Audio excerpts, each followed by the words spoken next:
Oke, ini siang-siang ini panas banget ya, cukup panas karena di luar itu sebenarnya juga mendung, tapi tetap panas. Dan nggak apa-apa, tetap aku seneng banget karena kita bisa kumpul bareng di sini. Sebelumnya perkenalkan, nama aku Natasha Adismi Putri Laksono, biasa dipanggil Tasya. Kebetulan saya adalah seorang lulusan sarjana psikologi dan yang juga bekerja sebagai terapis anak berkebutuhan khusus. Nah, karena topik kita kali ini adalah tentang emosi, tentu saja aku juga dekat banget sama yang namanya emosi, yaitu emosi terutama emosi tantrum ya, karena setiap harinya saya menghadapi anak-anak berkebutuhan khusus dan menghadapi perilaku-perilaku mereka, oke. Dan di situ kaitannya memang sama emosi banget gitu. Nah, pertama-tama saya mau tanya dulu nih, kira-kira gimana nih kabarnya teman-teman semua? Baik ya. Oke, kira-kira apa yang terlintas ketika setiap teman-teman semua itu menyatakan kalau ada yang tanya apa kabar, pasti jawabnya baik gitu ya, atau sehat, alhamdulillah gitu. Padahal di situasi tertentu nggak selalu kita selalu sehat atau baik-baik aja gitu kan. Sebenarnya emosi kita juga cukup beragam. Jadi berbagai macam emosi kita bisa rasakan karena memang kita manusia yang emosional dan makhluk sosial gitu. Jadi tentu aja pastinya ada kalanya kita nggak baik-baik aja. Nah, dengan itu tapi menurutku kalau misalkan kita jujur sama diri kita sendiri, jujur sama emosi kita sendiri, itu bisa bikin kita jauh lebih sehat secara mental kayak gitu. Kita lebih bisa menerima diri kita sebagai manusia seutuhnya kayak gitu dan juga bisa lebih menjalin hubungan relasi dengan orang lain secara harmonis kayak gitu. Nah, itu sih teman-teman. Nah, cuman uh, mau tanya lagi, kebetulan karena ini temanya EQ dan IQ, kira-kira menurut teman-teman apa yang lebih penting? Intelektual atau emosional? Kenapa? Dua-duanya, oke. Okay. Ada lagi? Intelektual atau emosional yang lebih penting? Kalau kau ini alasannya apa? Dua-duanya.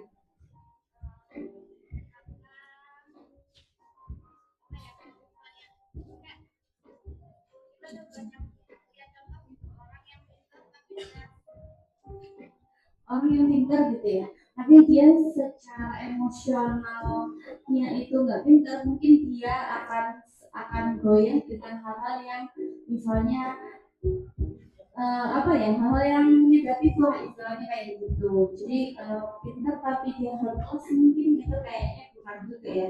Tapi kalau misalnya kindness tapi kita juga nggak punya apa ya, nggak pintar juga, itu juga kadang-kadang kebaikan kita juga bisa dimanfaatkan oleh hal-hal yang nggak baik gitu menurutku. Oke, bener banget. Aku setuju banget ya sama Kak Omil. Jadi memang EQ dan IQ itu memang harus balance gitu. Nah, cuman ada suatu kisah yang dari negara timur sana ya.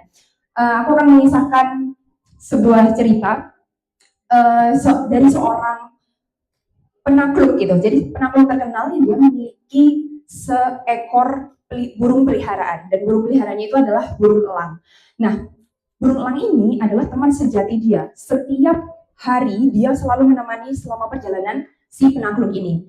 Pada suatu ketika dia menemukan sungai gitu ya, jadi sungai dengan air yang mengalir yang jernih gitu, otomatis dia pengen minum. Nah, ketika dia mengambil wadah dan juga mengambil air, dan untuk ketika dia mau meminumnya gitu ya, mendekatkan wadahnya ke mulutnya, apa yang terjadi? Ternyata elang itu langsung menyambar si wadah itu gitu, sehingga otomatis secara spontan si penakluk ini marah gitu dan mengatakan apa-apaan ini gitu.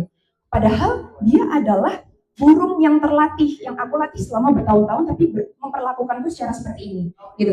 Kemudian dia mencoba lagi mengambil yang namanya wadah itu diambil pakai air, terus dia mendekatkan ke mulut dia, dan apa yang terjadi teman-teman?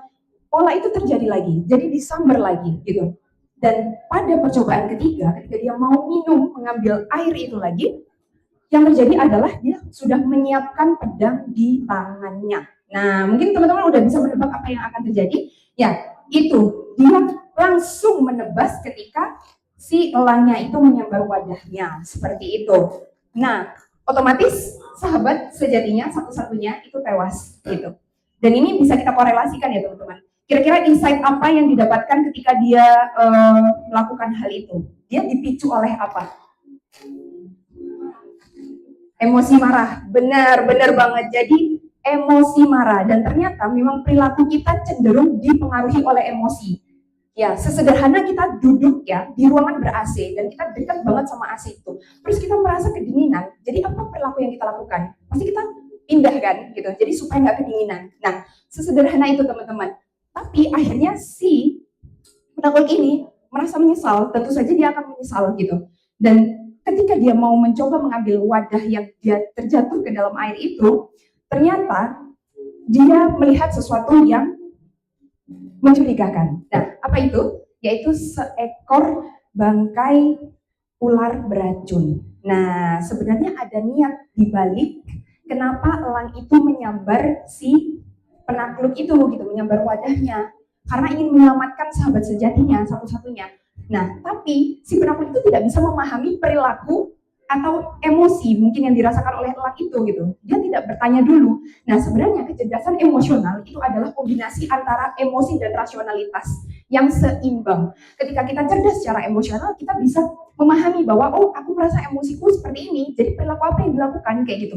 Jadi kita menggunakan akal sehat kita tidak serta-merta terdorong oleh emosi, dan ketika emosi itu muncul kita langsung melakukan sesuatu yang impulsif gitu ya. Jadi ini juga bisa terkait dengan kasus-kasus di luar sana ya teman-teman. Ketika kita tahu kayak bahwa ada misal ya suami istri salah satunya cemburu, kemudian nah istrinya ya itu nggak perlu saya sebutkan lah ya mungkin ya, itu banyak banget kasus di luar sana karena mereka tidak bisa mengendalikan emosinya kayak gitu, dan mereka tidak aware akan emosinya dan dia tidak bisa mengontrol pelakunya.